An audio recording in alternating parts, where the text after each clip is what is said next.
Well, we're apparently right back to where we were during the first administration. Unfortunately, let's hope maybe something turns around and the losers surrounding Trump are not listened to. The Elon Musks, the Charlie Kirks, the RFKs, on and on. Well, for one, they're really pushing hard for Rick Scott. Yes, to be the Senate Majority Leader. So I take issue with that. Very much I take issue with that. Because Rick Scott and his hands in healthcare are dirty as hell, which is likely why they're pushing for him to be Senate Majority Leader. Let's keep the healthcare system the worst possible way. In 1988, Scott and Richard Rainwater, a financier from Fort Worth, each put up $125,000 in working capital in their new company, Columbia Hospital Corporation. They borrowed the remaining money needed to purchase 2 struggling hospitals in El Paso for $60 million. Then they acquired a neighboring hospital and shut it down. Within a year, the remaining 2 were doing much better. By the end of 1989, Columbia Hospital Corporation owned 4 hospitals with a total of 833 beds. In 1992, Columbia made a stock purchase of Basic American Medical, which owned 8 hospitals primarily in southwestern Florida. In September 1993, Columbia did another stock purchase worth $3.4 billion of Galen Healthcare, which had been spun off by Humana Inc. several months earlier. At the time, Galen had approximately 90 hospitals. After the purchase, Galen stockholders had 82%.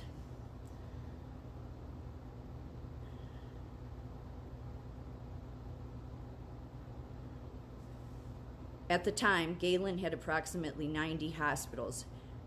After the purchase, as I said, Galen stockholders had 82% of the stock in combined company, with Scott still running the company. In 1987, Scott made his first attempt to buy Hospital Corporation of America.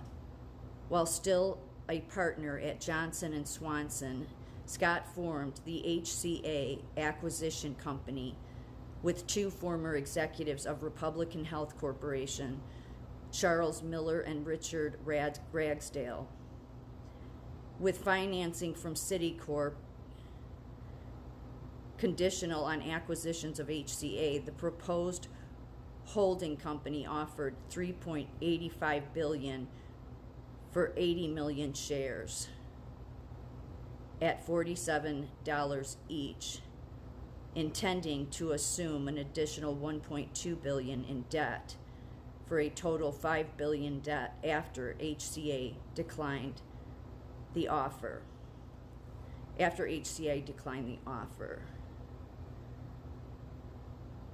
Then the bid was withdrawn. In 1994, Columbia Hospital Corporation merged with HCA, forming the single largest for-profit healthcare company in the country. Scott became CEO of Columbia HCA, according to the New York Times. In less than a decade, Mr. Scott had built a company he founded with 2 small hospitals in El Paso.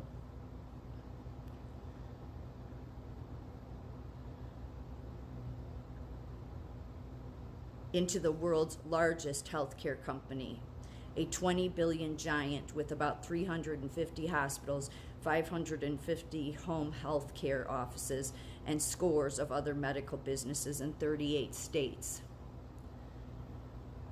In 1997, investigators from the FBI, the Internal Revenue Service, and the Department of Health and Human Services served search warrants at Columbia HCA facilities in El Paso and on a dozen of doctors and suspected ties to the company. 8 days after the initial raid, Scott signed his SEC report. As a hospital executive, 4 months later, the board of directors pressured him to resign as chairman and CEO. He was succeeded by Thomas F. First Jr. Scott was paid $9.88 million in a settlement and left owing $10 million of shares of stock in that then worth more than $350 million. But that's not all. It goes on and on. I just don't have time to go into all of it. After leaving Columbia HCA in 1997, Scott launched Richard L. Scott Investments based in Naples, Florida, originally in Connecticut, which has stakes in healthcare manufacturing technology companies. Between 1998 and 2001, he purchased 50% of CyberGuard Corporation for approximately $10 million. Among his investors was Metro Nashville financier director David Manning.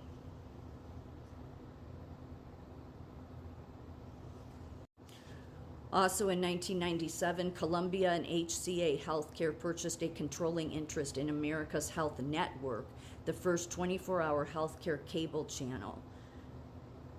They pulled out of the deal on the day of the closing because Scott and Vandewater were terminated, causing the immediate layoffs of more than 250 people. And this is who RFK and Musk are supporting. Oh, okay. And some more things that Scott was involved in. Yes, in 2003, Scott invested $5.5 million in Pharmaca Integrative Pharmacies, which operates drugstores, pharmacies in the western United States that offer vitamins, herbal medicine, skin products, homeopathic medicines, and prescriptions. Other work in 1990, Scott was a partner of the George W. Bush as co-owner of the Texas Rangers. And Musk is pushing him. So do you see how these people are globalists? They're globalists. Everybody surrounding Trump, telling him this is what you should do, this is who you should appoint. They're all just more globalists, more of the same. Which is why they don't get silenced, but people like me and many others do. Rick Scott was also given some awards and honors. Time magazine, he was considered one of the most influential people, well, I would imagine so, in 1996. But he's supposed to be a public servant, but he used his public servant role to just enrich himself, like they all do. Given an award at Financial World magazine, Silver Award for CEO of the Year, so he likely sucked as a CEO, because when they give the awards, they always give them to the CEOs that are the worst. Columbia University School of Nursing. Well, of course, the nursing profession at the top would support filth. Of course they would. Of course they would, because it will serve their globalist agenda as well. They gave him an award for excellence in healthcare. And then the last one, Americans for Prosperity, Pioneers for Prosperity. No, Rick Scott is not good for healthcare. He shouldn't even be in office, okay? I mean, but of course he is, because the swamp is still there. The swamp runs wide and deep, and the faces that you can see that are the epitome of the poster child of the swamp, which is just the beginning, is Musk, RFK, Vivek, Tulsi, all of them. All part of the swamp. Charlie Kirk, all those people that you've come across videos and you're like, yeah, they say the best things. Yeah, but really they don't have the best intentions, and that's what's most important. But you'll know our country's turning around when me and you and many average Americans get the same fairness that they all get. Because while Charlie Kirk was never once silenced on TikTok, because I guess he told TikTok, I'll work with you so you don't silence me. And yeah, he considers himself a big help to getting Trump elected, but it really is unfair, isn't it? I'm not saying Trump getting elected. Trump would have got elected with or without Kirk, okay? But when you silence the average Americans while your platform doesn't get silenced, well, then you're just a piece of shit, aren't you? Just saying it straight.